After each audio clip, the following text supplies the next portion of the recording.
Bhagavad Gita introduction page 21 to 31।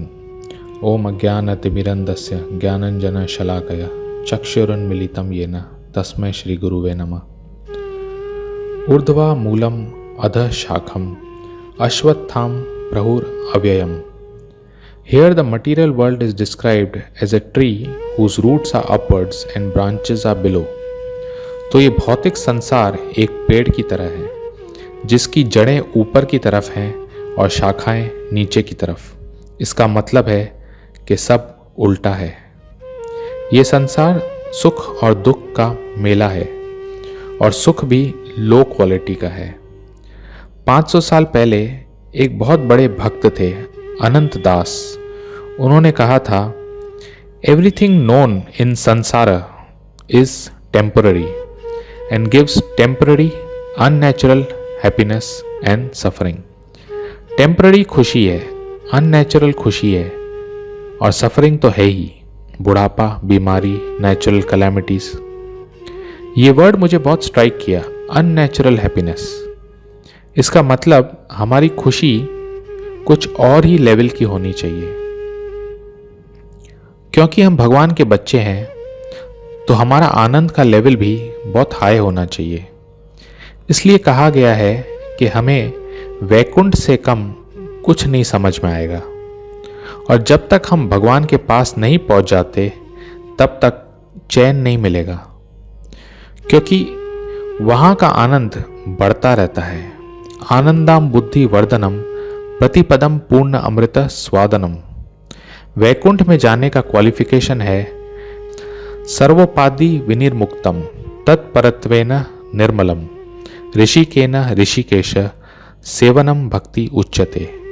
सर्वोपाधि, सब उपाधियों से विनिर्मुक्तम, फ्री होना। तो भक्ति या डिवोशनल सर्विस मतलब अपनी इंद्रियों को भगवान की सेवा में लगाना। मतलब आप भले प्रेसिडेंट हैं, अमीर हैं, राजा हैं, लेकिन ये मत भूलिए कि आप एक आत्मा हैं और भगवान के अंश हैं। जब हम अपनी आँखों से भगवान के सुंदर रूप को देखते हैं, जीवा से प्रसाद ग्रहण करते हैं और भगवान का नाम लेते हैं, तो हमारी इंद्रियां या सेंसेस प्यूरिफाई हो जाती हैं और हमारे अंदर एक स्पिरिचुअल पावर आ जाता है। जब तक हम इस संसार में हैं, हमको यहाँ के रूल्स के हिसाब से चलना पड़ेगा। दुनिया में रहना है तो काम करो प्यारे, वरना ये दुनिया जीने नहीं देगी, खाने नहीं देगी, पीने नहीं देगी। कर्म तो करना पड़ेगा। तो आप बिजनेसमैन हैं तो अच्छे से बिजनेस करिए, टीचर हैं, हाउसवाइफ हैं, जॉब में हैं, डू योर ड्यूटी वेल, अपनी ड्यूटी अच्छे से करिए। ये कर्म शरीर का धर्म है और आत्मा का धर्म है भक्ति, डिवोशनल सर्विस। प्रॉब्लम यह है कि सारी दुनिया खाली शरीर के पीछे पड़ी हुई है, इसलिए डिस्टर्ब्ड है, परेशान है। क्योंकि अगर हम गाड़ी में पेट्रोल डालेंगे पर ड्राइवर को, खुद को खाना नहीं देंगे तो कैसे सेटिस्फैक्शन मिलेगा। ये भौतिक संसार जिसमें अनेकों सोलर सिस्टम्स हैं, यूनिवर्सेस हैं, वो 1/4 या भगवान के क्रिएशन का 25% है और वैकुंठ 75% है। वैकुंठ बहुत विशाल है। हमारा शरीर 5 तत्वों से बना है, पृथ्वी, जल, अग्नि, आकाश और वायु, earth, water, fire, ether and air. जब मृत्यु होती है तो ये 5 तत्व खत्म हो जाते हैं, पर हमारा मन, बुद्धि, अहंकार हमारी आत्मा को दूसरे शरीर में ले जाता है। भगवान कहते हैं कि मृत्यु के समय जो आपकी चिंता होगी वैसा शरीर आपको मिलेगा।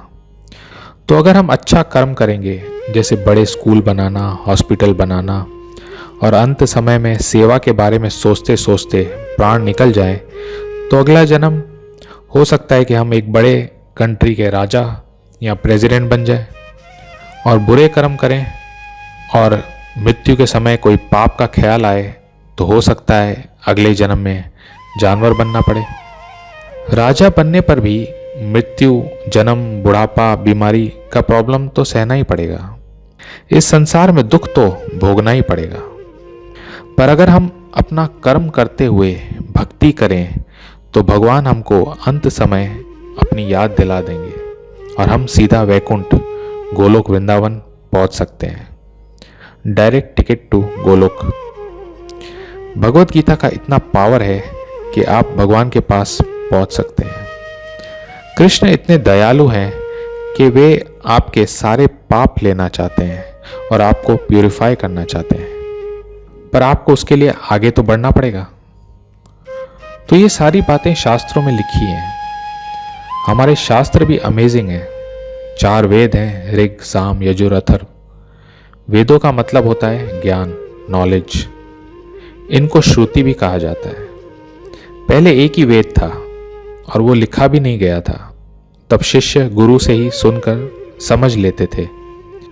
फिर 18 पुराण है, 108 उपनिषद है, महाभारत है जिसका पार्ट ये भगवत गीता है, श्रीमद् भागवतम है। अमृत है ये वेद। अगर आप इन वेदों को सही से पढ़ेंगे तो आपका जीवन अमृत से भर जाएगा। आप पूछोगे दुख क्या होता है, टेंशन क्या होता है? मैं तो भूल गया। जब से इन वेदों को पढ़ रहा हूँ, भक्ति कर रहा हूँ, मुझे तो आनंद के सिवा कुछ नहीं महसूस होता। ये वेदों का पावर है। पर वेदों को समझने के लिए हमको एक गुरु की जरूरत है। हम सच्चिद आनंद हैं।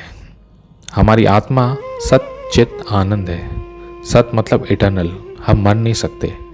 चित मतलब पूर्ण ज्ञान, फुल नॉलेज, और आनंद मीन्स ब्लिस।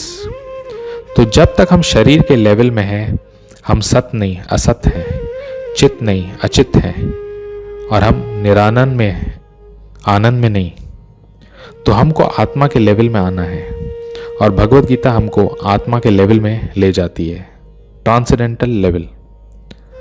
गीता महात्मा 1 में लिखा है, जो भगवत गीता को सही से पढ़ेगा वो सारे प्रॉब्लम से, टेंशन से फ्री हो जाएगा। बड़ी बात है। इसलिए हम सबसे बार बार रिक्वेस्ट करते हैं कि आप प्लीज़ भगवत गीता को अच्छे से पढ़िए।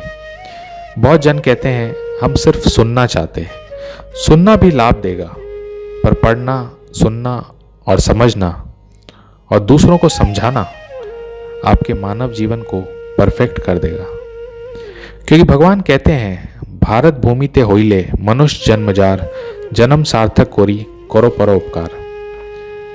मतलब जो इंडियंस हैं, भारतीय हैं, जिनका जन्म भारत में हुआ है, उनकी ड्यूटी है कि भगवत गीता का ज्ञान, नॉलेज लें और सारे विश्व में सबको सिखाएं।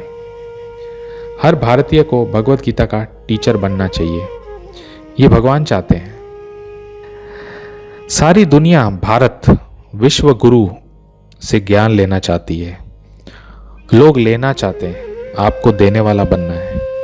हम राजाओं की संतान हैं, हमें मांगना नहीं, देना चाहिए। तो भगवत गीता के बहुत महात्मा हैं।